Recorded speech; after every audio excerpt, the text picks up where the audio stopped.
వ్యాధుల నుంచి నగరాన్ని కాపాడుతున్న పారిశుద్ధ్య కార్మికుల ఆరోగ్యాన్ని కాపాడాల్సిన బాధ్యత అందరిపై ఉందని స్వచ్ఛంద కార్పొరేషన్ చైర్మన్ పట్టాభిరామ్ అన్నారు. అనంతపురంలో పర్యటించిన ఆయన సామాజిక కార్యకర్త అనిల్ కుమార్ ఆర్థిక సహాయంతో పారిశుద్ధ్య కార్మికులకు రక్షణ పరికరాలను పంపిణీ చేశారు. జనవరి చివరికి అనంతపురం డంపింగ్ యార్డులో చెత్త ఉండదని, ఆ ప్రాంతాన్ని ఉద్యానవనంగా మార్చేస్తామని పట్టాభి తెలిపారు.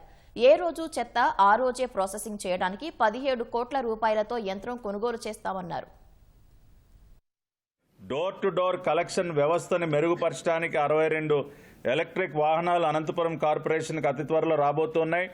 ఇంకొక 17 కోట్ల రూపాయలతో ఫ్రెష్ వేస్ట్ ప్రాసెసింగ్ సెంటర్ని మేము ఇక్కడ నెలకొల్పబోతున్నాం. 35 కోట్ల రూపాయలు కేవలం ఒక అనంతపురం మున్సిపల్ కార్పొరేషన్కి వేస్ట్ మేనేజ్మెంట్కి సంబంధించి నిధులని అందిస్తున్నది ఈ ప్రభుత్వం స్వచ్ఛాంధ్ర కార్పొరేషన్.